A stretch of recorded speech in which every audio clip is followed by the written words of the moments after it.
Shalom, shalom hermanos, Shabbat shalom a cada uno de ustedes, bendito sea el Eterno, porque nuevamente podemos estar compartiendo la enseñanza de la Torah. Hoy vamos a estar hablando sobre la Parashat Shoftim, que es la que nos corresponde. Jueces, y la lectura de la Torah se encuentra en Devarim 16, 18 al 21:9, la Haftará de Consuelo, nuestra cuarta Haftará en Isaías 51:12 al 52:12, y en la Brit Hadashah, Juan Yohanan 6:14 al 7:43.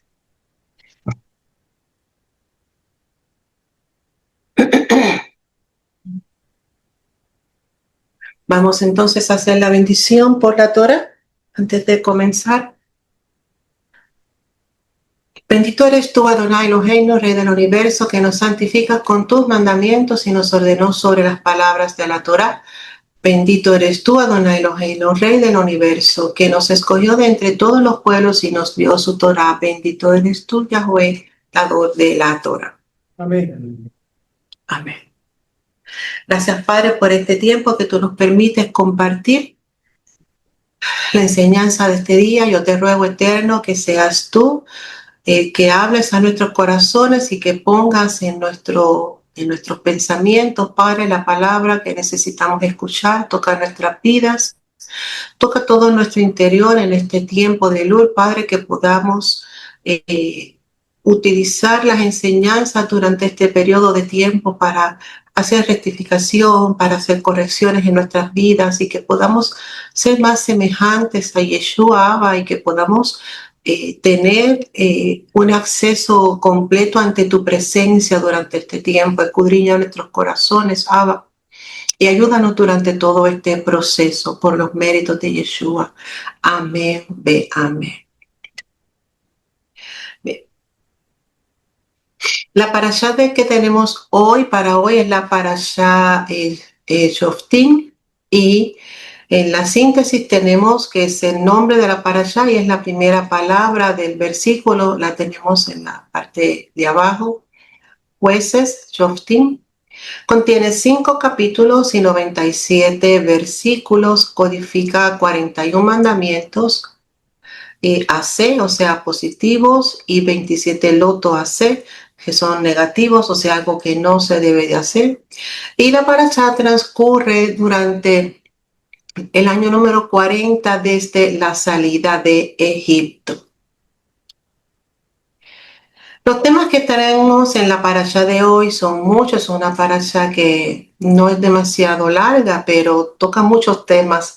Tenemos el establecimiento de los jueces y oficiales, las ofrendas lotamín, la pena de muerte al idólatra, la prohibición de la adivinación, la desobediencia de los dictámenes legales. Tenemos el permiso e instrucción sobre el rey. Se establece en esta parashá el permiso, ¿verdad? La autorización que el Eterno dio a Moshe, al pueblo a través de Moshe, la autorización para establecer un rey. En su momento dado, claro, no fue inmediatamente, pero aquí quedó establecido con Moshe esa autorización. También tenía unos límites y unas descripciones, ¿verdad?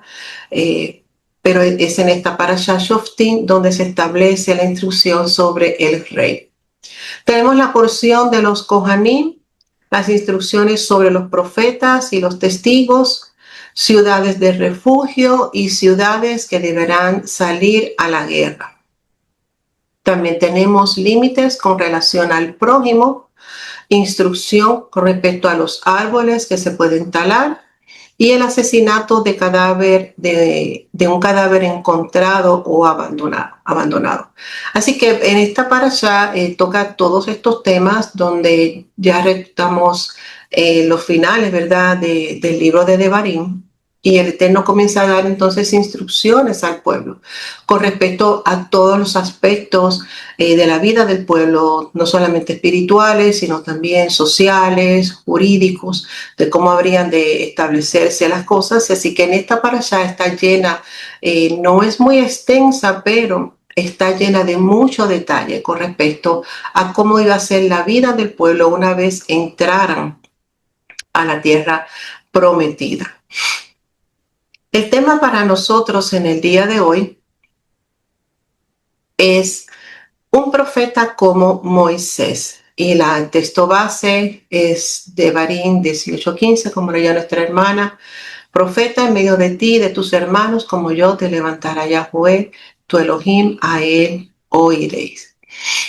Hoy estudiaremos entonces lo que el Eterno estableció para el pueblo. Es un tema que a veces no se escucha tanto hablar sobre esto, sobre todo en las parashá, cuando uno busca los comentarios de las parashá, los que, ¿verdad?, buscamos en diferentes artículos educativos para buscar información. No es un tema que esté muy ampliado. Pero hoy vamos a estudiar básicamente 3 puntos en esta parasha. Uno, ¿qué es un profeta desde la perspectiva de Moisés? Porque el profeta que nosotros conocemos hoy, o que nosotros entendemos que hoy existe, ¿verdad?, es muy diferente a la percepción de lo que para Moisés era un profeta. ¿Quiénes eran las figuras de autoridad en Israel según la Torá? Y también estudiaremos en el análisis del texto base con respecto a este profeta que sería levantado de entre los hermanos. Vamos a ver entonces primeramente qué es un naví, que es profeta. Pero un naví denota la labor activa de proclamar un mensaje divino. Nunca es simplemente una predicción humana, más bien es una expresión impulsada por el Espíritu que revela e interpreta o aplica la voluntad de Elohim. Así que esta persona tiene un mensaje divino, no actúa por su propia iniciativa. O sea, un profeta no dice nada que no le haya sido mandado a decir. La función de la profecía dentro del pacto. Pero la profecía llama a Israel a la fidelidad al pacto, denuncia al idólatra, advierte del juicio y consuela y esperanza. Básicamente, estas son las funciones de la profecía. Normalmente hoy cuando escuchamos hablar de un profeta o una profecía, estamos esperando que alguien nos diga el futuro, qué va a pasar mañana, qué va a pasar de aquí a un mes, qué va a pasar de aquí a un año, a 2 años, 10 años. Pero dentro de la perspectiva bíblica, el profeta no estaba para predicar el futuro de las personas ni el futuro como tal. No era una persona que estaba para eso. Hacía ese trabajo, era un profeta que también podía predecir el futuro, podía avistar el futuro, en tanto el Eterno le revelara ese futuro en función de lo que estaba relacionado con el problema o la situación que el pueblo necesitaba saber. Era advertido, más bien eran advertencias. Esto sucederá así. Así que no es como lo que uno quizás pueda imaginarse, el vidente en el mundo pagano, donde quiere predecir el futuro y adivinar cosas. Esa no era la función de un profeta. La profecía lo que hace es llamar a Israel a la fidelidad al pacto. Denuncia la idolatría. Es todo lo contrario. Recordamos profetas como Elías, Eliseo, tantos profetas que se pararon en la brecha en contra de la idolatría del pueblo. Advierte en juicio también, trae consuelo y trae esperanza. Esa es básicamente la función principal del profeta. No es predecir el futuro o adivinar el futuro de las personas, ni mucho menos tampoco de la nación. Estaba incluido entre sus funciones y tenemos profecías en en el antiguo pacto tenemos profecías donde se habla acerca del futuro y muchos de ellos tenemos, como por ejemplo Daniel, y nos habla de ese futuro, pero no era la función principal del profeta, no estaba para decirnos qué nos va a pasar mañana. El profeta estaba para alinear al pueblo con la voluntad del Eterno. Y la profecía sostiene el culto exclusivo al Eterno. La justicia social y la santidad en tiempos de crisis sostiene la esperanza del pueblo. Profetas como Jeremías, Isaías, fueron profetas que en los tiempos cuando el pueblo había sido llevado al exilio, trajeron esperanza, trajeron no solamente advertencia de lo que iba a pasar, sino que también traían buenas nuevas, buenas noticias. Esto va a suceder. Si el pueblo se vuelve, esto es lo que va a ocurrir. Así que, por lo tanto, básicamente esto es lo que es la función del profeta dentro del punto de vista bíblico. Si uno piensa en el profeta que conoce de hoy en día, uno dice, esto está bien lejos de lo que uno ha visto hoy en día, porque realmente los profetas o las personas que se hacen llamar profetas tienen otra línea de pensamiento. Pero la realidad es que prácticamente todo está escrito, todo está dicho, hasta revelaciones, todo está estipulado de cómo habrá ser. Así que no hace falta mucho de que alguien ya o nada, que alguien nos diga qué va a pasar en el futuro. Incluso las mismas fiestas bíblicas son patrones que nos hablan de ese futuro. Así que estudiando las fiestas que están en la Torá, no las dio ningún profeta, podemos entender los diferentes pasos que hay en este progreso hacia el fin de los tiempos. Por lo tanto, no necesitamos que un profeta nos diga nada con respecto al final de los tiempos, al final del mundo, ni cómo va a terminar todo, porque ya todo eso está dicho. Con respecto a nuestras vidas, realmente el Eterno ya también lo ha dicho todo. Así que la labor del profeta que tenemos en la Brit Hadashah es un tanto diferente a este rol de este profeta del cual estamos estudiando en la parashá de hoy, en la Tanakh encontramos que el rol del profeta difiere mucho del rol del profeta que encontramos entonces en la Brit Hadashah, pero nos vamos a concentrar en este profeta del cual Moisés está hablando. Nos vamos a mantener en los 5 libros de Moisés para poder entender el contexto de esta palabra que vamos a estudiar durante la tarde de hoy. Vamos a ver entonces el uso de la palabra Naví en los libros de Moisés. En Shemot 6:26 nos dice, entonces Yahweh habló a Moisés diciendo, yo soy Yahweh, di a Faraón, rey de Egipto, todas las cosas que yo te digo a ti. Y Moisés respondió delante de Yahweh, he aquí yo soy torpe de labios. ¿Cómo pues me ha de oír Faraón?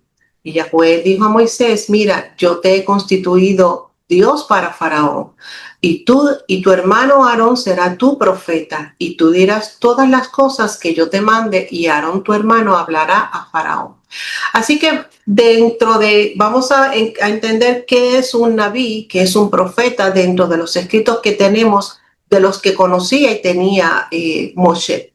El nabí es una persona que está autorizada para hablar en nombre de otra, pues Aarón, hablando en lugar de Moisés a Faraón, era el nabí de Moisés. Estaba una persona que habla, tiene la autoridad para hablar en nombre de otra. Así que Moisés, pues, dice que no era bueno de palabras y que tenía dificultad aparentemente con el lenguaje o la comunicación, y el Eterno lo resuelve. No te preocupes, Aarón lo hará por ti. Aarón será tu profeta. Así que la voz de Aarón se convertía en la profecía o la palabra que venía de Moisés. De la misma manera, el profeta, como lo conocemos en las escrituras, es la voz del Eterno a través de un hombre. Simplemente es un instrumento. Nadie habla por su cuenta.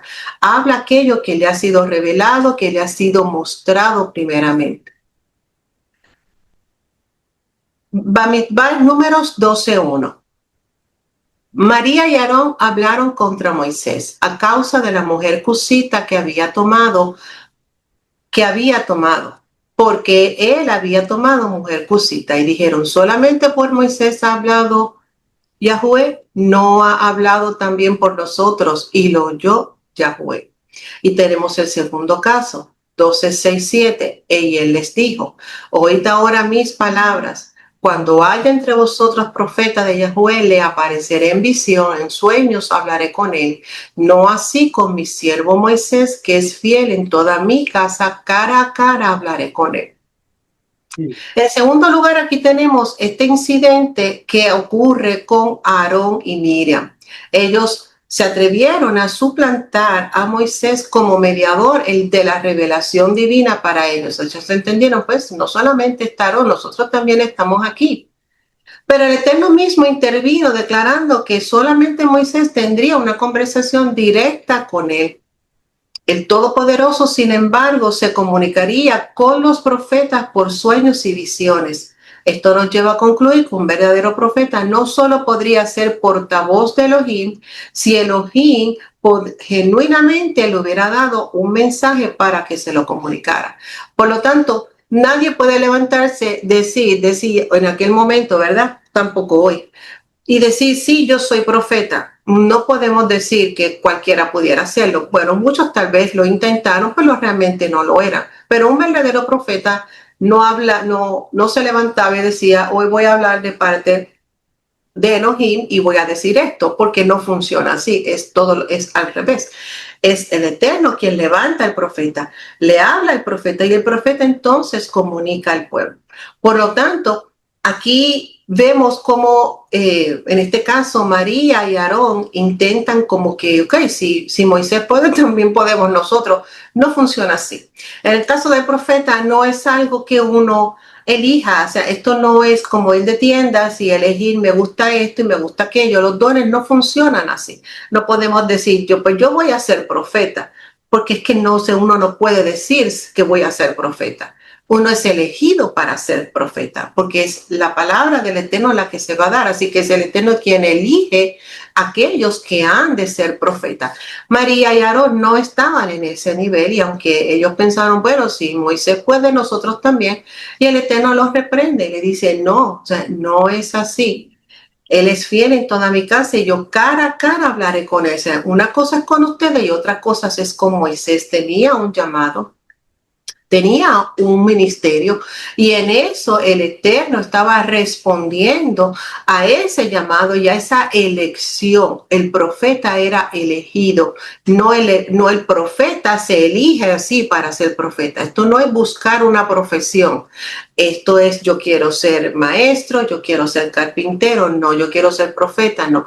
Esto es que el Eterno elegía con quienes, a través de quienes iba a levantar para ser profeta. Y en la historia de Israel hay diversidad de roles de personas, de profetas, desde campesinos hasta personas más cultas, así que había de todo. Pero no era algo de que yo me voy a apuntar para esto, sino que era el Eterno quien llamaba al hombre para hacer el rol de profeta porque era la voz del Eterno. Devarim 18:8, que es parte del texto que vamos a ver hoy. Profeta les levantaré de medio de sus hermanos como tú, y pondré mis palabras en su boca, y él les hablará todo lo que yo le mandare. Mas a cualquiera que no oyere mis palabras, que él hablare en mi nombre, yo le pediré cuenta. Aquí la palabra nos está hablando, es un texto muy peculiar y les confieso, amados, que mientras estaba estudiando y preparándome para esta parashá, tristemente es muy poca la información que podía encontrar dentro de los contextos hebreos, judíos, incluso mesiánicos, que trajeran mucho comentario sobre este texto bíblico. Esta parte de la Torá ocurre poco antes de la muerte del gran legislador de Moshe. En vista de que el final del cara a cara, panín a panín, estaba llegando a su fin, la comunicación de Elohim a través de Moisés ha hecho un anuncio formal respecto del oficio del profeta de forma continua. Este texto podemos verlo como lo que el Eterno está haciendo una vez ya Moisés no va a estar, ¿cómo va a seguir esta función del profeta? Moisés fue un profeta. ¿Y qué iba a pasar luego de que Moisés no estuviera? Así que esta palabra le da continuidad a ese ministerio de profeta de Moisés, aunque es la primera vez que tenemos en Devarim, donde el Eterno llama o reconoce, se reconoce el ministerio de Moisés como profeta de Israel. Pero habiendo declarado que la línea de los profetas hablarían y escribirían con la misma autoridad que Moisés había escrito y había hablado, él ordenaba a los israelitas rendirle a ellos la misma obediencia que les ordenó darle a Moisés. Por lo tanto, todos los profetas que vendrían después de Moisés, que estuvieran haciendo este rol como profeta, ordenó a Israel a escucharlos, a volverse a sus palabras, a no rebelarse en contra de las palabras del profeta, porque era un ministerio y un llamado que el Eterno había establecido en medio del pueblo, comenzando con Moisés. Ahora bien, ¿por qué les dije que esto es una palabra donde comenzamos a ver que tiene un doble cumplimiento? Porque si vemos la palabra habla profeta, habla en singular. Así que aunque esta palabra apunta a toda la larga lista de profetas excelentes, buenos, llenos del espíritu de las Ruach de Elohim en Israel, también hace una palabra profética que va más allá de los tantos profetas que hubieron en Israel. Y eso es lo que vamos entonces a entrar hoy. Vamos a ver primeramente las 4 formas de autoridad en Israel. Tenemos entonces primeramente a los sacerdotes. Estos adquirían sus posiciones por herencia. Su labor era ministrar en el tabernáculo las ofrendas, principalmente por el pecado del pueblo. En Levíticos, en Mayikra, hemos visto mucho acerca de cuál era la labor del sacerdote. Básicamente era un intercesor, traía las ofrendas, traía los sacrificios, los presentaba y entonces servía de intermediario entre el pueblo y Elohim.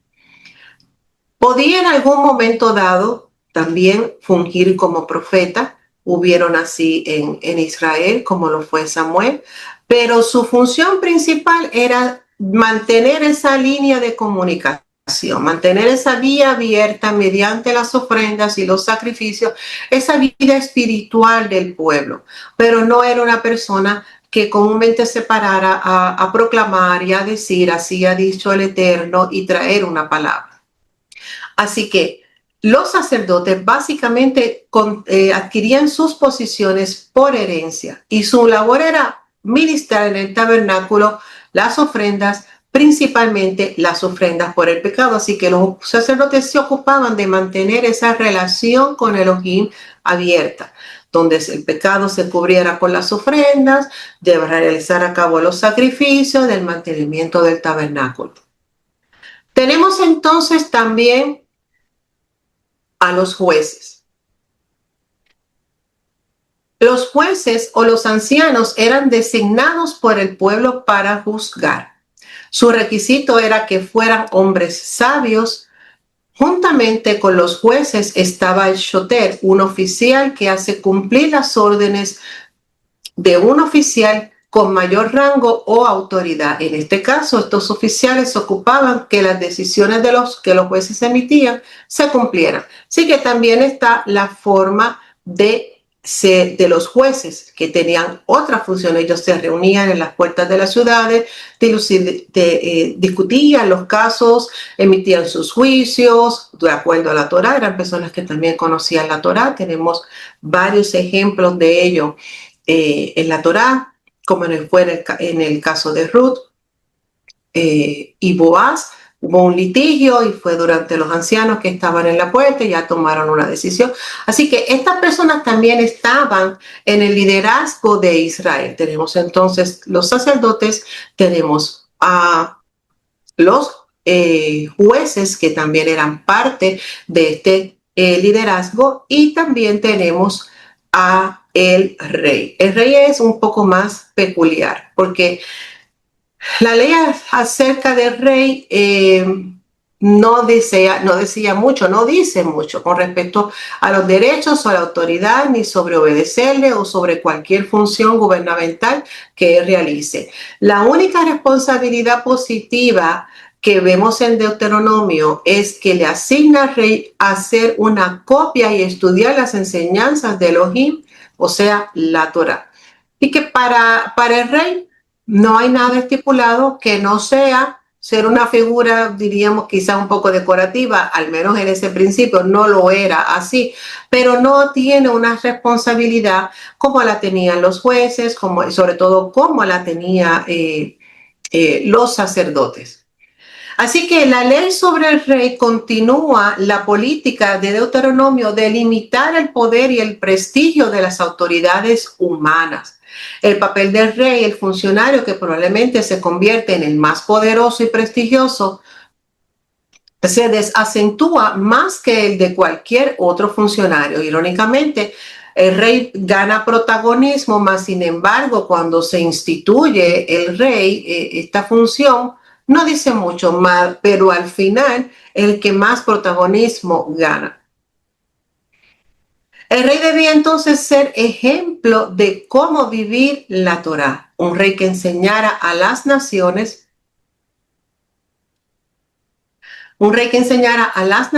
vecinas que ese pueblo era diferente. Básicamente era la imagen que se tenía el resto de las naciones con respecto a lo que era el rey, en este caso de Israel, que sería un rey diferente, con leyes diferentes, instituido de una forma diferente, que no se comportaba como el resto de los reyes de las demás naciones. Más bien el rey debía ser un ejemplo, ese era el rol del rey. Por eso tenía la responsabilidad de hacer una copia de la Torá y estudiar la Torá. Así que él debía ser ejemplo para sus súbditos y ejemplo también para las naciones vecinas que estaban observando al pueblo de Israel. Más adelante tiene también otras funciones, o realmente adquiere muchas funciones, principalmente en la parte de la guerra, ¿verdad? La seguridad del pueblo.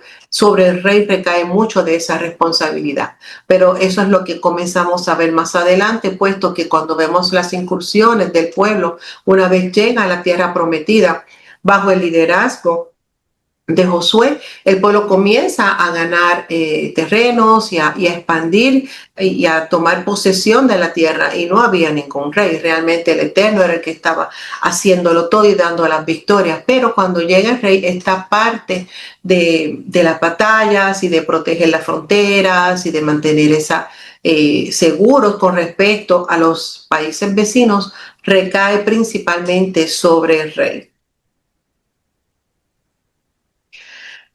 Y por último tenemos entonces al sacerdote. La ley se centra en la autoridad de los profetas como el único canal legítimo de comunicación con Elohim.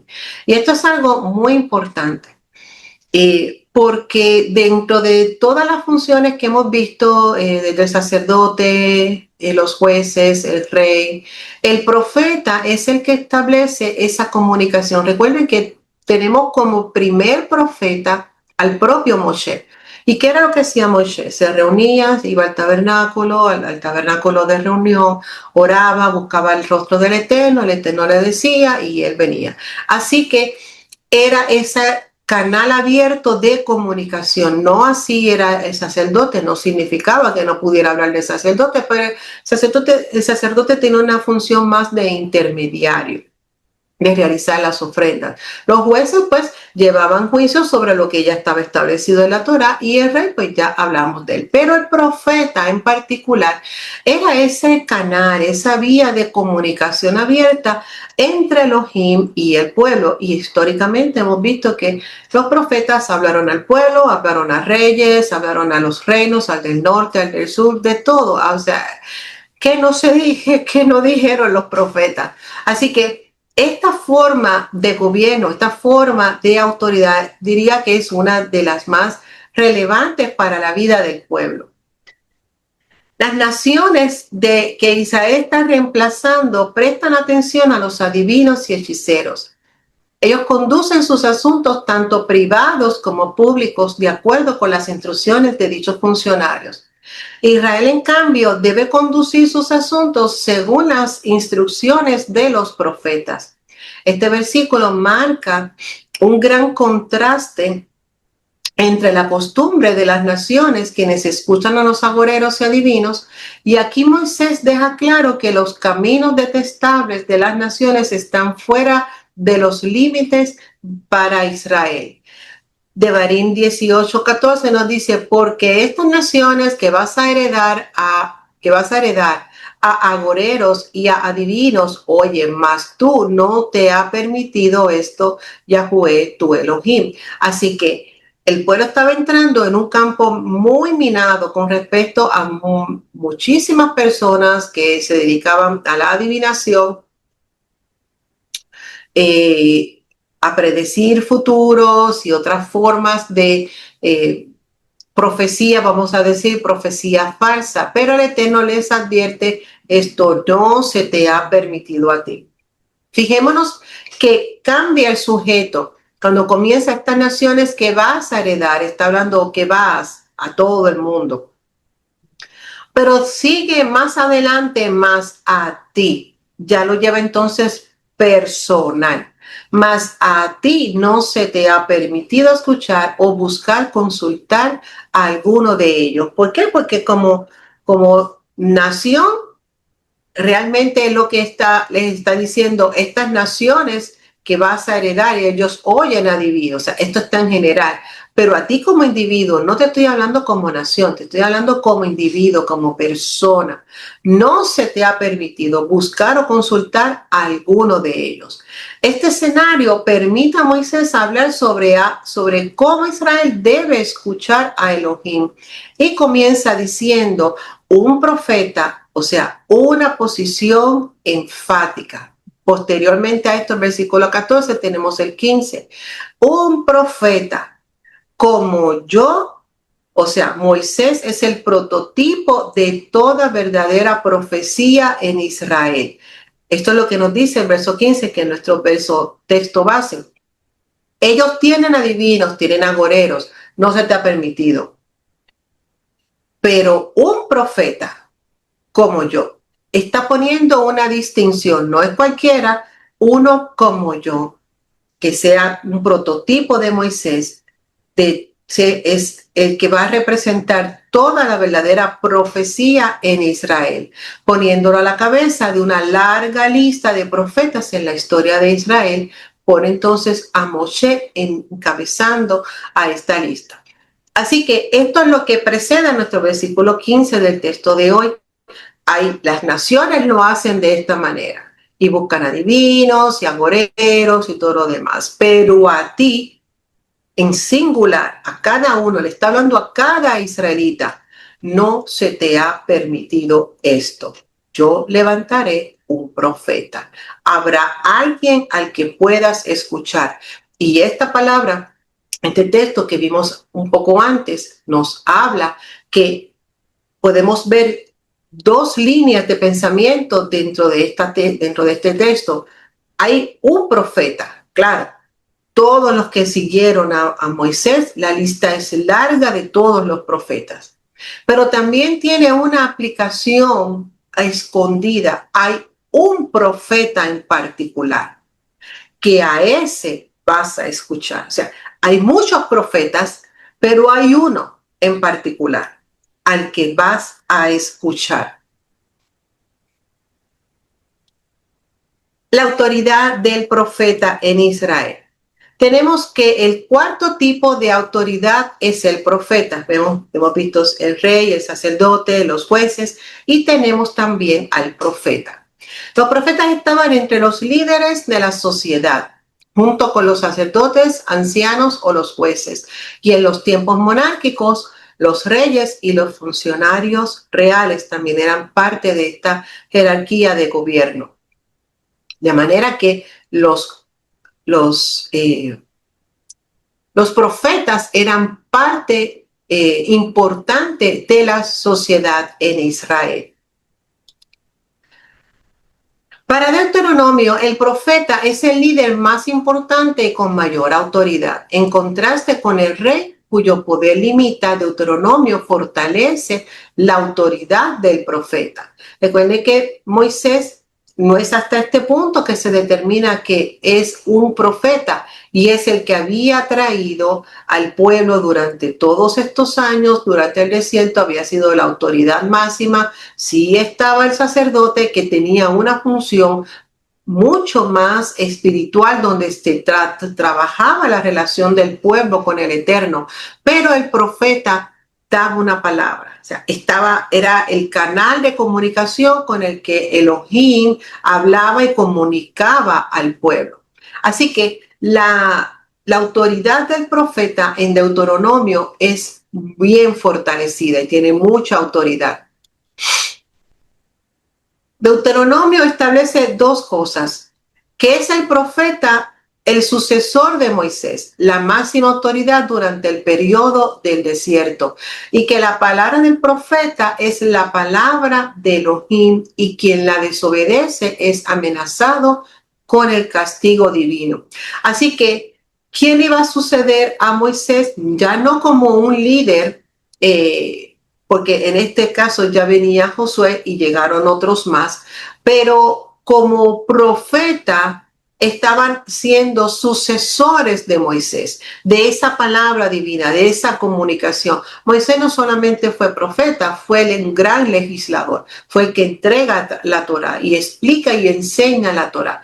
Y ahora viene entonces esta figura del profeta, que ya no hay más Torá que añadirle porque la Torá ya fue dada, pero entonces el profeta viene a traer esa función de comunicar, de interpretar y no solamente interpretar, más allá de interpretar, de traer un mensaje nuevo y fresco a las nuevas generaciones.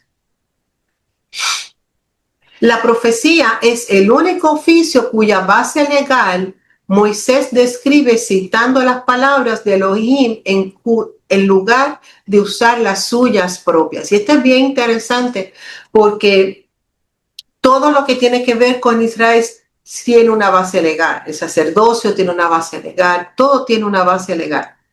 Y los profetas también tienen una base legal. Deuteronomio 18:16 nos dice, conforme a todo lo que pediste a Yahweh, tu Elohim, en Horeb, el día de la asamblea, diciendo, no vuelva yo a oír la voz de Yahweh, mi Elohim, ni vea yo más este gran fuego para que no muera. Y Yahweh me dijo, han hablado bien en lo que han dicho, profeta les levantaré de en medio de sus hermanos como tú. Moisés hace entonces una conexión histórica a la razón de ser del profeta. Les dice, porque esto es lo que pediste a vuestro Elohim cuando estabas en Horeb, el día de la asamblea. Recordemos que cuando se da el momento de la entrega de la Torá, ellos le piden, no hablemos a través de ti, o sea, háblanos a través de ti, no lo queremos escuchar a él. Así que la respuesta que da, ok, levantaré en medio de ellos un profeta de sus hermanos como tú. O sea, así como tú fungiste, tuviste tu función en el monte Horeb cuando se dio a entregar a Torá, así habrá una sucesión de profetas que hablarán en mi nombre. Por lo tanto, la petición era que Moisés se convirtiera en mediador entre ellos y Elohim y que estuviera en consejo de Elohim para recibir sus mandamientos, decretos y leyes. Entonces así la autoridad de Moisés como profeta y legislador se establece de manera doble, tanto por el pueblo que la pide y por Elohim que acepta y concede la petición del pueblo y lo vio como algo bueno. Así que en aquel momento, cuando estaban los truenos y todo estaba sucediendo en el monte, cuando se estaba dando la Torá, pues lo dijo, no, habla tú eres nuestro intermediario. En ese momento se forma la base legal para la autoridad del profeta, porque así fue como lo pidió el pueblo, que no nos hable a nosotros, que te hable a ti, y el Eterno estuvo bien en convenir de esa manera. Por lo tanto, Él les dice, profeta les levantaré de en medio de sus hermanos como tú. Así que en lo sucesivo, ya Moisés no estaría, porque obviamente Moisés va a partir, pero iban a continuar habiendo profetas como Moisés que traerían la palabra del Eterno como intermediario, porque desde Oreb el pueblo no quiso hablar con el Eterno, tuvo mucho temor. Así que no se preocupen, siempre habrá una voz profética en medio del pueblo. Y esto entonces establece la base legal para la autoridad del profeta. Por eso cuando vemos en las escrituras, vemos con cuánta autoridad hablan los profetas. Uno dice, wow, la verdad le habló al rey y le habló muy fuerte. Y dijo esto y se quedó como si nada. Porque la autoridad del profeta venía de una base legal que había sido establecida desde Devarim. Cuando el pueblo dijo, no, no hables con nosotros, vamos a establecer a alguien. Ok, el Eterno dijo, ok, me parece bien. Yo voy a tener siempre a alguien, a uno, que va a ser la voz en medio del pueblo. Y así se establece entonces esa autoridad legal del profeta, que reyes las aceptaron, otros reyes la aborrecieron, pero eso no significaba que el profeta no tuviera autoridad, ni mucho menos no contara con el respaldo de Elohim. Por eso vemos en la historia en el antiguo pacto, vemos entonces en la Tanakh cómo los profetas actúan y entendemos, podemos entender el carácter de estos profetas haciendo cosas que uno diría, wow, qué atrevido, wow, que cómo se ha mandado, ¿verdad? Hacer esto o hacer aquello, o decir esto o decir lo otro. Pero tenían una autoridad. Venía una autoridad que habían heredado y que se había fundamentado tan antiguamente como en el monte Sinaí, cuando el pueblo se negó a escuchar a Elohim y pidió un intermediario para que fuera el profeta, para que fuera la voz del Eterno. Vamos entonces a ver qué es un profeta, pero antes de ver lo que es un profeta, vamos a entender qué no es un profeta. Un profeta no es el propósito del profeta tomar el lugar de Israel, en Israel de los adivinos y de los agoreros y de las naciones paganas. Ese no es el profeta. Él no viene a reemplazar al que lee las cartas en Canaán. No, ese no es el rol del profeta. Tampoco lo es hoy el profeta. Así que estos roles no solamente aplican a aquel momento, sino que aplican también al día de hoy.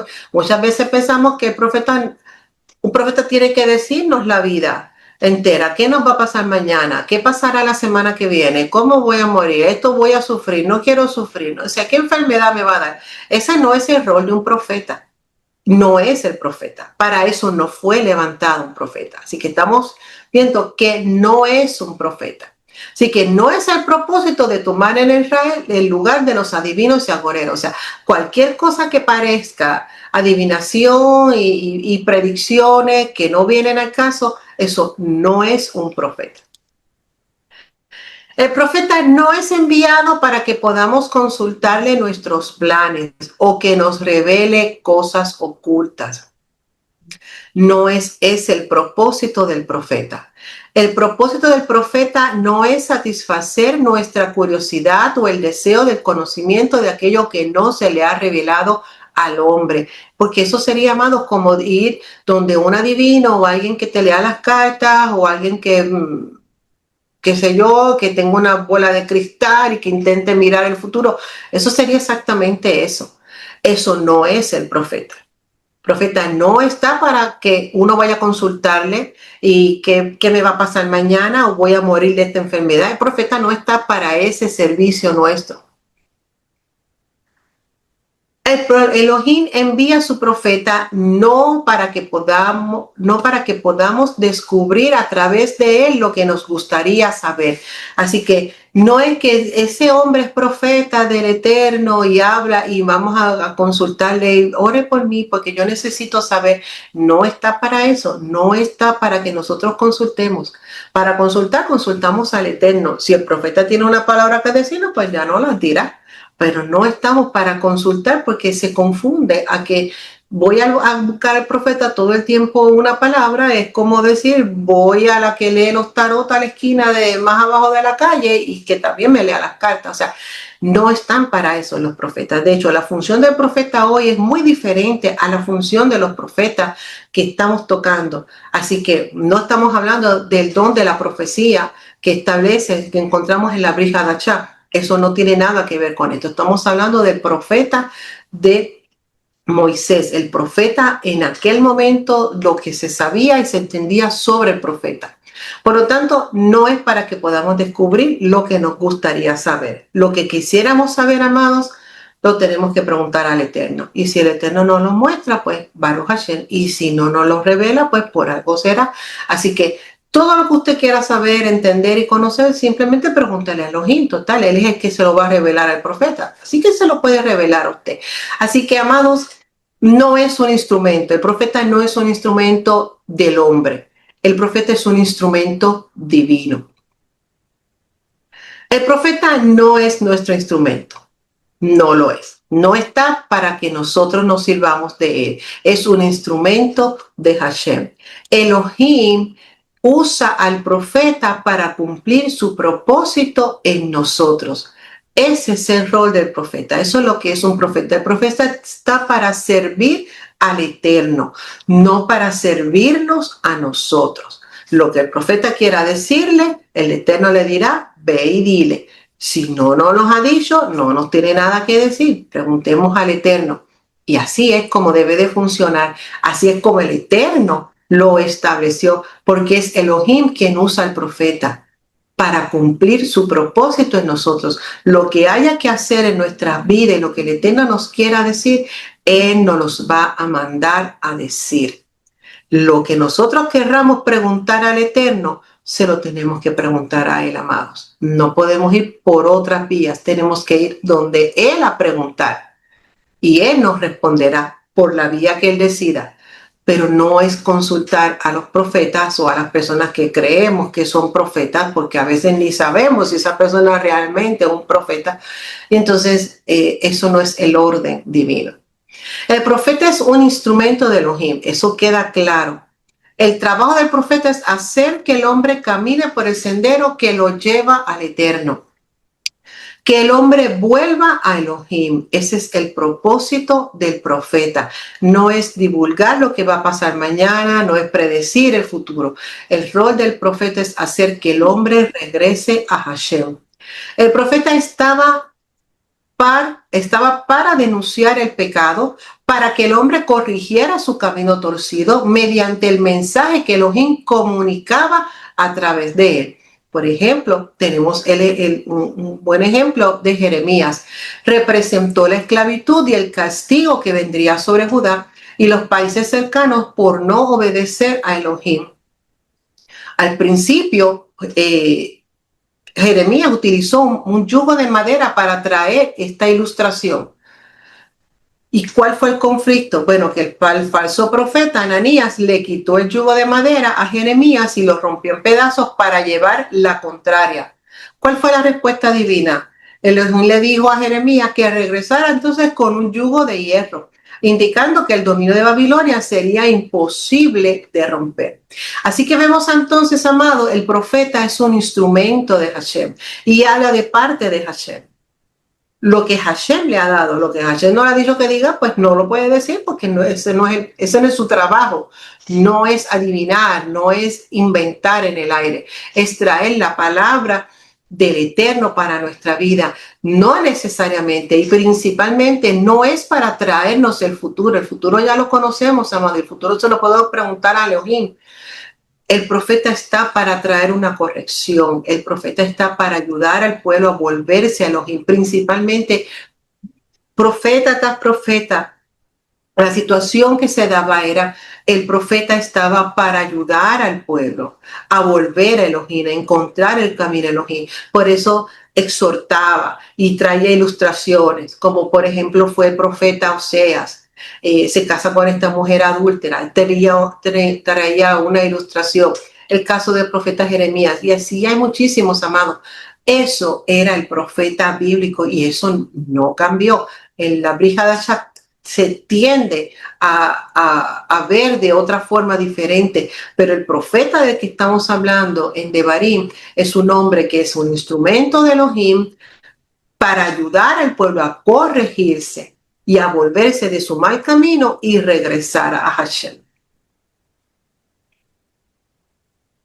Moisés es el prototipo de la profecía bíblica. Tenemos entonces que por Moisés es percibido comúnmente como un mediador, un legislador y juez, pero Deuteronomio también ahora nos los presenta como un profeta. Este rol no lo habíamos visto antes, lo había ejercido, pero no se es mencionado hasta ya terminando el libro de Devarim. Así que tenemos a Moisés, que es un mediador, es un legislador, es el que entrega la Torá, también es juez. Y ahora lo vemos en este rol de profeta, que siempre lo fue, pero es en Devarim donde se ve más fuerte el rol del profeta en Moisés, porque comienza a hablarles del futuro del pueblo y comienza a decirle un sinnúmero de cosas que van a pasar incluso hasta el final del tiempo. Por lo tanto, es en este momento donde el Eterno comienza a utilizar a Moisés para traer al pueblo una palabra profética y advertir al pueblo de su futuro, de su camino, de lo que va a pasar e incluso cómo van a volver después que se aparten de él. Moisés tenía una comunión íntima y muy cercana a Hashem. Devarim 31:11 dice, y Elohim hablaba con Moshe cara a cara, como quien habla con un amigo, y después Moisés regresaba al campamento. Así que en la relación de Moshe con el Eterno establece esta forma de profecía y va entonces delineando qué es lo que vamos a esperar de este futuro profeta que él habla unos versículos más adelante, anteriormente, de este profeta que sería levantado en Israel. Por la mano de Moisés el Eterno entregó su Torá a Israel, todo un sistema de leyes que formaron la constitución de Israel. En ella estipulaba la relación del pueblo con Elohim y también el código social que regula todos los aspectos de la vida del pueblo. Aquí tenemos un rol legislativo de Moisés. Sirvió como mediador más de una vez en cada rebelión del pueblo. Podemos mencionar el becerro de oro, la murmuración por la carne, la serpiente de cobre, entre otras. Y de no ser por Moisés, Hashem hubiera aniquilado al pueblo. Así que tenemos entonces esa función de mediador. Sirvió como juez resolviendo asuntos importantes en el pueblo. Un ejemplo de ellos tenemos las hijas de Zelofehad.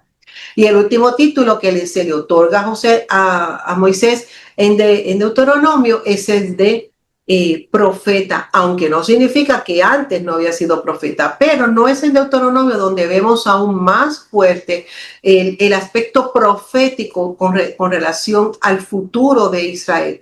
Lo que sucedería a Israel incluso hasta los últimos tiempos es un libro de entre los que Yeshua definitivamente es uno de los que más cita. Él habla mucho acerca del Mesías en este libro. Por lo tanto, es aquí donde se reconoce esa función de profeta a Moisés. No significa que anteriormente no lo era, pero es en Devarim donde comenzamos a ver este rol de la profecía en Moisés aún más fuerte.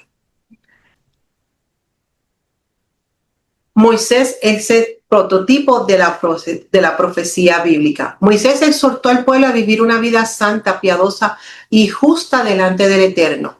Le advirtió de las consecuencias de abandonar la Torá. Devarim 4:1 dice, ahora pues, oh Israel, escucha los estatutos y los decretos que yo enseño para que los ejecutéis, a fin de que viváis y entréis a tomar posesión de la tierra que Yahweh, el Elohim de vuestros padres, os da. Moshe era un hombre que hablaba las palabras de Elohim. Su mensaje se caracterizaba por la santidad y la búsqueda genuina del Eterno. Así que vemos entonces en la figura de Moisés este hombre que es profeta, que no lo vemos así hasta este final del libro, ya terminando el libro de la Torá. Vemos ese rol más como profeta en la vida de Moisés. Y esto es importante. ¿Por qué? Porque Moisés establece este prototipo de la profecía. Porque cuando Moisés dice, un profeta como yo levantará al Eterno, tenemos que entender cómo era Moisés. Y esto es lo que hemos estado haciendo. Cómo era Moisés, cómo trabajaba Moisés. Y vemos que Moisés ha sido mediador, ha sido legislador y ha sido profeta. Así que en esa figura que Moisés ha reunido durante todos estos años, todas estas facetas y labores que ha hecho Moisés, él dice, levantará a uno como yo. Por lo tanto, entender cómo fue el rol de Moisés nos va a poder entonces identificar quién es esa persona que él dice que levantará el Eterno. Vemos entonces lo siguiente.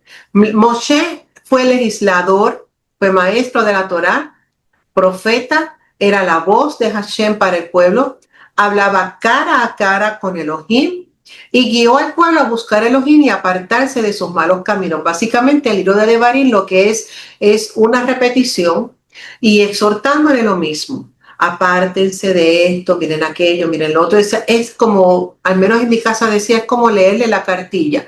Así, esto es lo que hay que hacer, esto va a pasar, si esto sucede, si haces esto, va a pasar lo otro. Yo te aconsejo que hagas esto porque esto va a tener consecuencias. Así que ese prototipo de Moisés como profeta es el que tenemos que identificar. ¿Cómo va a ser entonces el profeta del cual él está hablando que levantaría uno como él? Esto levanta entonces y pasamos a la expectativa mesiánica del primer siglo. En el primer siglo, en plena dominación del Imperio Romano sobre Judea, el ambiente religioso y político estaba lleno de una intensa esperanza mesiánica. Además de Yeshua de Nazaret, surgieron varios líderes carismáticos, profetas y agitadores políticos que reclamaron autoridad divina, prometieron libertad o desafiaron a Roma, quedando registrados en los escritos de la época como en el Nuevo Testamento y las crónicas del historiador Flavio Josefo. Tenemos dos. Hay varios, yo solamente tomé dos. Judas el Galileo. Era un líder nacionalista del año 6 después del Mesías, que se opuso por las armas al censo romano y cuyas ideas avivaron el movimiento. Tenemos también a Zelote Teudas, era un profeta alrededor del año 45 también después del Mesías. Guió a una multitud al río Jordán, prometiendo que las aguas se abrirían siendo ejecutado por las tropas romanas.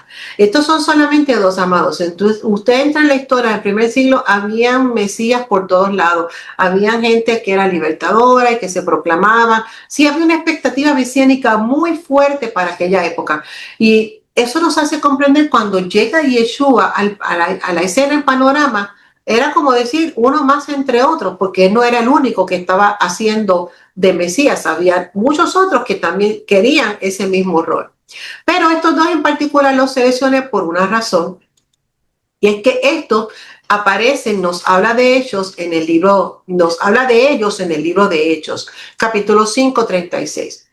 Porque antes de esto se levantó Teudas, diciendo que era alguien. A este se unió un número de 400 hombres, pero él fue muerto y todos los que le obedecían fueron dispersados y reducidos a nada.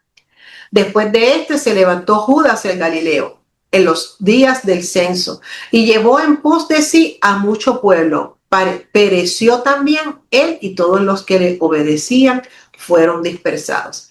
Así que esta era El modus operandi, se levantaba uno, hacía un poco de ruido, reunía unos cuantos seguidores, pero todo se aplacaba, eran asesinados, se esparcían los seguidores, y esto se convirtió en un círculo, ¿verdad?, vicioso. Para la época del primer siglo surgieron muchos. Yo solamente puse dos por cuestión de tiempo, pero si usted quiere leer un poco de historia, puede buscar la expectativa mesiánica en el primer siglo y hay un sinnúmero de ellos. Pero estos dos los tomé en particular porque la Biblia nos habla de ellos y los menciona. Quiere decir que eran personas que eran conocidas y habían hecho algo de ruido. Así que había esta expectativa mesiánica entre el pueblo en el primer siglo y entre toda esta gente que se decía ser el Mesías y quería ser el libertador. También estaba nuestro santo maestro Yeshua. Así que él no estaba solo predicando, pero su prédica y su enseñanza era muy diferente a las enseñanzas y a las prédicas de estos falsos mesías. Otros versículos que nos hablan sobre la expectativa mesiánica del primer siglo. Juan 6:14. Aquellos hombres, entonces, viendo la señal que Yeshua había hecho, dijeron: este verdaderamente es el profeta que había de venir al mundo. Mateo 21:10. Cuando él entró en Jerusalén, toda la ciudad se agitó y decían: ¿quién es este? Y las multitudes contestaban: este es el profeta Yeshua de Nazaret de Galilea. Mateo 25:41. Al oír sus parábolas, los principales sacerdotes y los fariseos comprendieron que hablaba de ellos, y cuando procuraron prenderle, tuvieron miedo a la multitud, porque le tenían por profeta. Juan 7:40. Entonces algunos de la multitud, cuando oyeron estas palabras, decían: verdaderamente es el profeta. Así que dentro de toda la expectativa mesiánica del primer siglo, habían muchos que estaban en el acuerdo de que Yeshua era este profeta del cual se había escrito. ¿De qué profeta estaban haciendo referencia? Del profeta del cual Moisés había dicho: levantaré un profeta en medio de ustedes y a él deben escuchar. Y ese es el próximo texto que vamos a ver, el profeta Yeshua HaMashiach. Marcos 9:7 dice: este es mi hijo amado, a él oíd. Estas palabras, amados, hacen eco de Deuteronomio 18:5. Un profeta de en medio de ti, de tus hermanos, como yo, te levantará Yahweh, tu Elohim, a él oiréis. No es coincidencia. No es que, wow, que la pegaron tanto miles de años después, no, porque es que el que lo dijo, quien dijo las palabras en Devarim, también fue el mismo que las dijo en Marcos. Así que él está haciendo, el Eterno está haciendo esa conexión para que sepan: de este que yo dije que levantaría a un profeta, es este que tienen ahora delante. Es muy significativo que Moshe está presente y escucha la voz al decir: a él oíd. Para Moshe estas palabras no eran nuevas, ya las había escuchado, ya las había dicho miles de años antes. Esto puede leerse como una conexión deliberada con Devarim, Deuteronomio 18:5. El evento de la transfiguración junto con Moisés, que representa la Torá, y Elías, representando a los profetas, son un eco de las palabras de la profecía dicha por Moisés. No es casualidad que Moisés estuviera presente cuando el Eterno da estas palabras: a él oíd. Moisés había escuchado esas palabras ya él las había dicho, sabía que existían, sabía que ese que había que escuchar estaba delante de él. Pedro, Jacob y Juan. ¿Qué hacían Pedro, Jacob y Juan allí? Dice la palabra que él los llevó aparte, solos a un monte alto.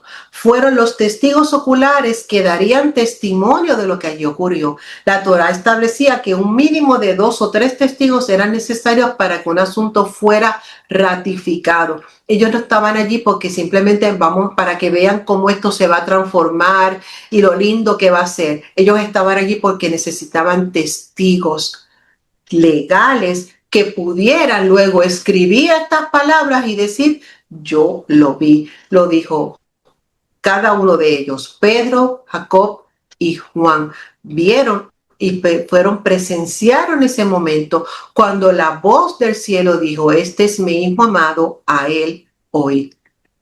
Por eso, desde la perspectiva de los escritos apostólicos, la identificación de Yeshua como el profeta semejante a Moisés no es una conexión superficial, está construida mediante referencias al Tanakh. Yeshua, como Moisés, fue un libertador, fue un mediador y elevó la ética de la Torá aún más allá. Él no trajo una nueva ley, él elevó la que ya estaba dada, porque la que fue dada no fue dada por Moshe, fue dada por el Padre. Así que él no cambió nada de lo que el Padre había dado, él elevó la Torá. Un ejemplo de esto es el primer y gran mandamiento, amarás a Yahweh tu Elohim con todo tu corazón. Pero él le dice, y el segundo es semejante, y a tu prójimo como a ti mismo. Todo esto lo tomé porque es muy familiar, todos los Shabbat lo decimos.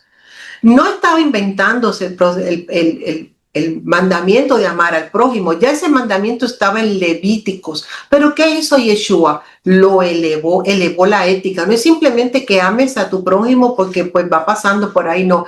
Es que después de amar a Yahweh tu Elohim, lo segundo que debes hacer es amar a tu prójimo, es elevar la ética de la Torah, lo hizo Yeshua. Y en ese sentido, Yeshua fue un mediador de la Torah, fue un legislador. Dijo cosas más allá de las que Moisés no había dicho. Otro ejemplo, el adulterio. Moshe tuvo que incluso dar cartas de divorcio porque era un poco difícil. ¿Qué dijo Yeshua? Que aún mirar a la mujer del prójimo ya estabas adulterando. Olvídate de que te fueras con esa persona. Es que de desearle mirar a esa persona ya tú estás pecando. ¿Qué es lo que está haciendo Yeshua?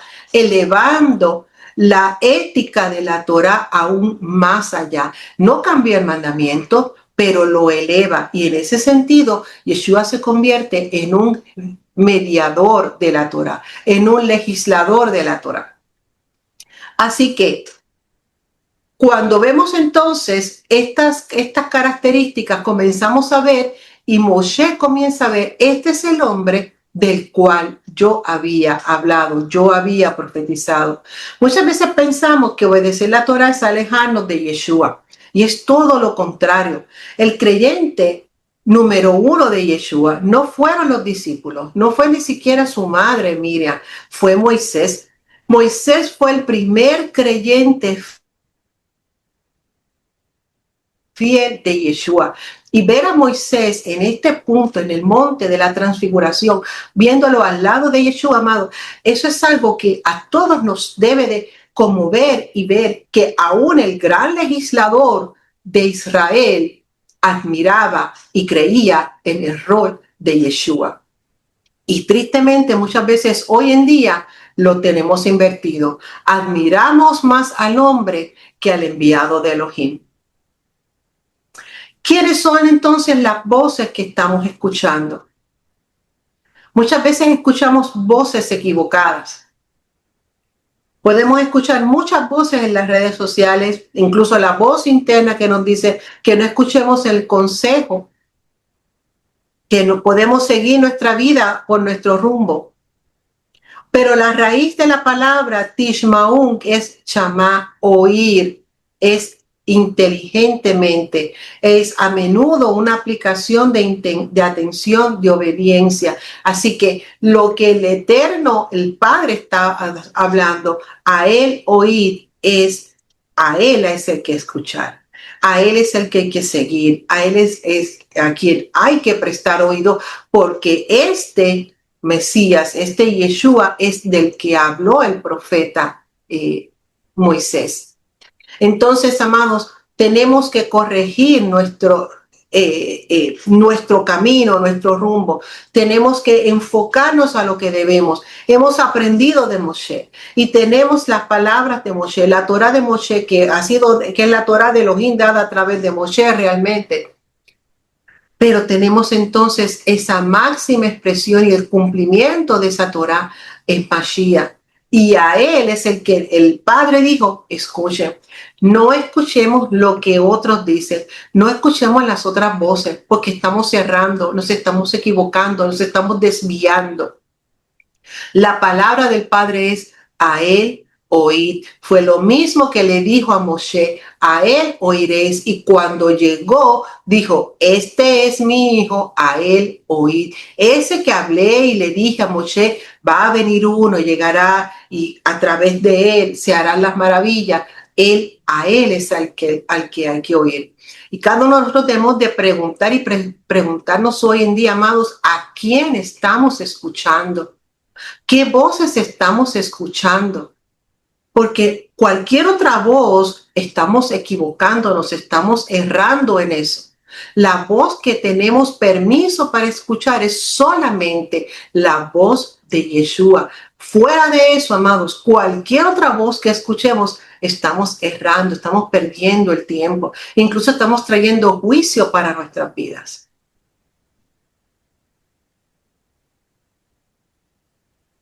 Mas a cualquiera que no oyere mis palabras, que él hablara en mi nombre, yo le pediré cuenta. Por eso estamos trayendo juicio a nuestras vidas. Porque después que el Eterno, a través de Moshe, le habla sobre este que haría de venir, de este profeta que iba a levantar, termina diciéndole, lo voy a enviar, pero el que no lo escuche, ¿sabes qué? Yo le voy a pedir cuenta. ¿Queremos que el Eterno realmente nos pida cuentas? ¿Quieres tú que el Eterno te pida cuentas por no escuchar la voz de Yeshua, por la voz de Mashiach?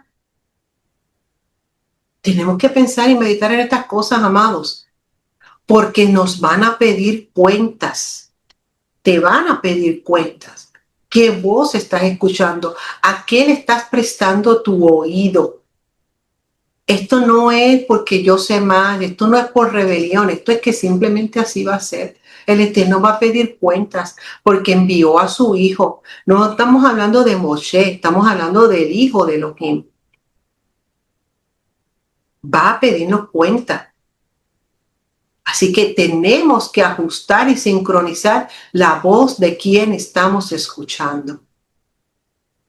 El testimonio de Yeshua, Juan 14:24, el que no me ama no guarda mis palabras, y la palabra que habéis oído no es mía, sino del Padre que me envió.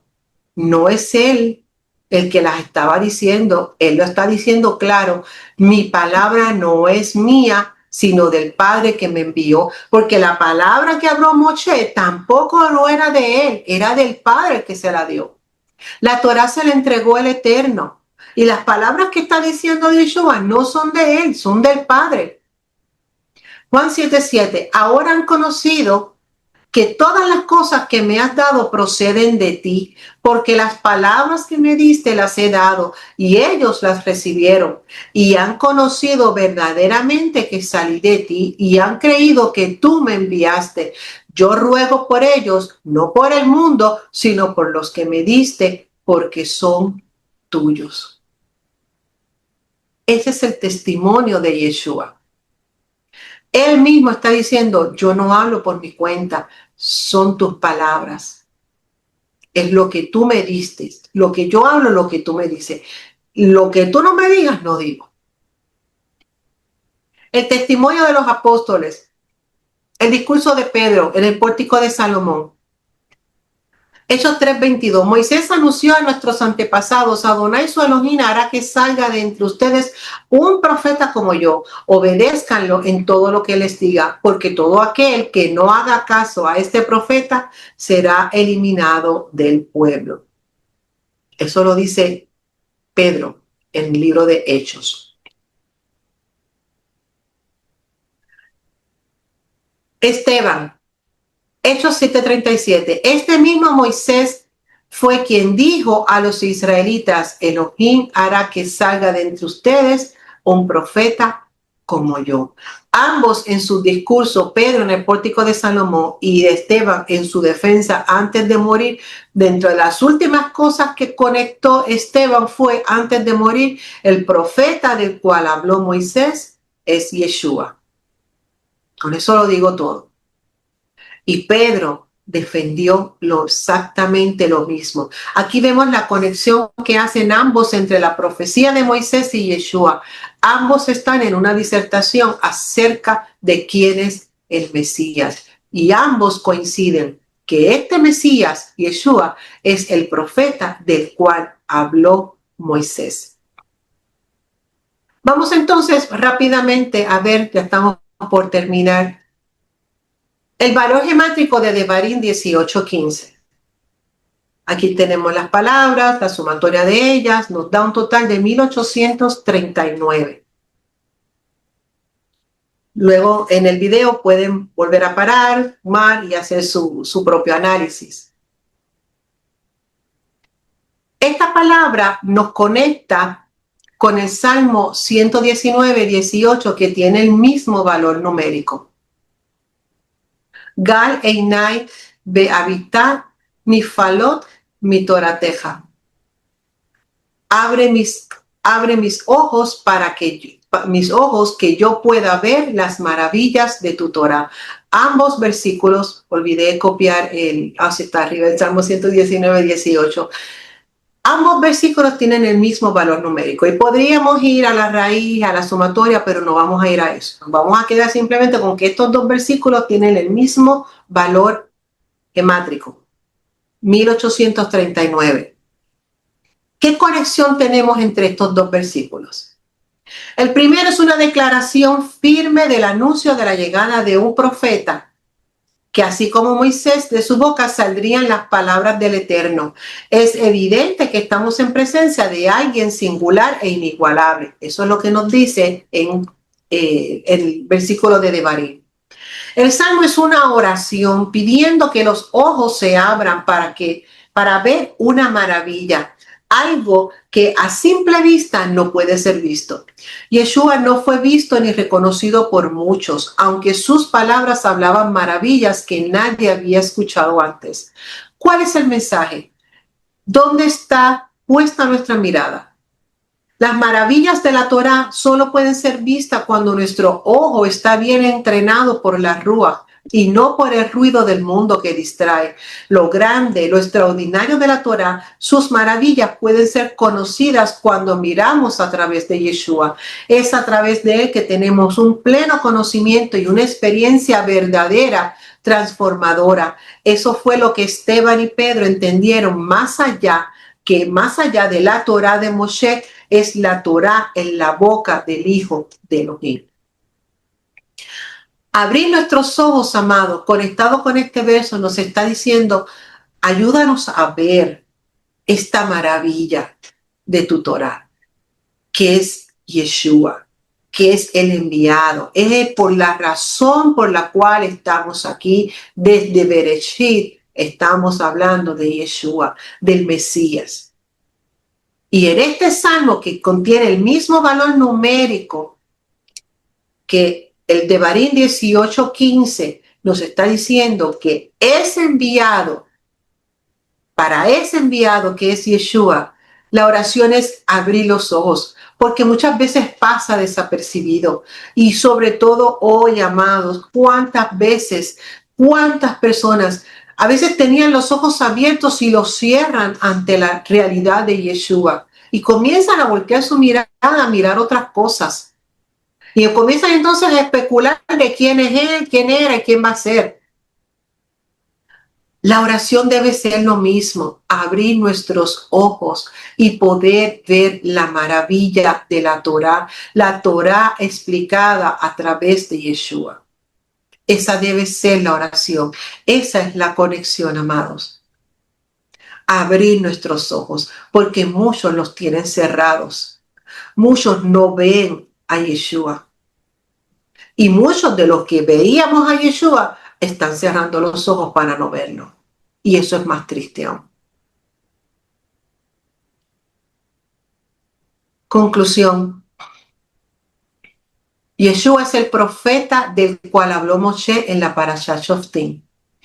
Adonai ordenó escuchar y obedecer las palabras de Yeshua y prometió castigo para quienes desobedecieran.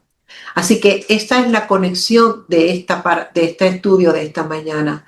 Este profeta del cual habló Moshe es Yeshua. Eso no cambió, aunque algunos lo entendieran, y de hecho la mayoría en aquel momento no lo entendió. Llegó Yeshua y tampoco muchos lo entendieron, pero como nación no lo entendieron, y hoy por hoy no lo entienden. Y lo triste es que algunos que lo hemos entendido hemos vuelto atrás para decir, no, ¿sabes qué? No lo es. Eso es más triste aún. Pero eso tiene su consecuencia también. Eso también tendrá su castigo. Lo que queremos, amados, en esta mañana es reconocer que ese profeta número uno es Yeshua y que tenemos la obligación, la responsabilidad de seguirlo, de seguir su palabra, de seguir sus enseñanzas, de obedecer y reconocer que fuera de él no hay otro Mesías. Ese es el Mesías anunciado, del cual el mismo Moshe habló, del cual Yeshua dijo que Moshe habló de él. No podemos no estar de acuerdo, amados, en algunas cosas. Y lo hablo en general, no me refiero a ustedes a la quejila, me refiero al mundo de la enseñanza de las raíces hebreas y las comunidades mesiánicas. Podemos estar en desacuerdo con muchas cosas, con algunas tradiciones, y eso no es algo eso no es un big deal, eso no es algo que nos va a separar. Pero hay una cosa que no es negociable, amados, no es negociable en ningún campo, no es negociable. Que Yeshua, el Nazareno, el Galileo de Nazaret, anunciado por los profetas desde los tiempos antiguos, tanto como Moshe, es el Mesías, el Hijo de Elohim. No es Elohim, no es el Padre, es su Hijo. Y que sus palabras son las que tenemos que obedecer. Moshe mismo apuntó a Mashiach, a Yeshua. Nosotros no podemos apuntar al revés. No podemos apuntar de aquí a Moshe, porque Moshe apuntó a Mashiach. Y eso es algo que tenemos que tenerlo muy claro. Cada uno de nosotros, cada uno de nosotros. Lo contrario trae maldición y trae condenación. No entré en ese aspecto, pero hay condenación. El que me niegue delante de los hombres, yo lo negaré delante de mi Padre. Y eso por ahí una lista larga. Eso es algo, amado, que cada uno de nosotros tiene que reflexionar, tiene que meditar con profundidad. ¿Quién es Yeshua en mi vida? ¿Qué es y qué representa en mi vida? No es un adorno, no es algo que yo puedo mover, no es algo que hoy yo creo de esto y mañana yo pienso de esto. Eso no es negociable. Hay cosas de las cuales podríamos diferir entre unas comunidades mesiánicas y otras, pero este es algo en la cual no negociamos. Beiner también no negocia con esto. Así que para cada uno de nosotros tenemos que reflexionar quién es realmente Yeshua. Porque si para muchos de nosotros podríamos decir, para mí Moshe es muy grande, pues ¿sabes qué? Para Moshe el más grande era Yeshua. El primer fanático de Yeshua fue Moshe, habló de él. Y el momento de la transfiguración, el momento, allí se apareció Moshe. Y para Moshe tuvo que haber sido súper grande y extraordinario, momento feliz, poder ver el cumplimiento en Mashiach de todas las palabras que él había hablado. Desde la serpiente antigua, desde el maná, la roca, todo ese simbolismo, amado, que Moshe vio, verlo allí de frente, hecho carne. Amado, eso es extraordinario. ¿Cómo nosotros entonces vamos a ir en retroceso? No podemos. Por eso es que el castigo es grande. Ser ignorado por el Padre, decir nunca te conocí, es un castigo grande. Pero yo creo que es justo, es muy justo, porque es mucho lo que el Eterno ha hecho a favor de nosotros, para que nosotros hoy pongamos a Yeshua en una esquina aquí y en una esquina allá, y lo pasamos para aquí, y hoy pienso esto y mañana pienso lo otro. tenemos que definirnos y tenemos que ubicarnos. Bendito sea el nombre del Eterno. Oramos. Padre, te doy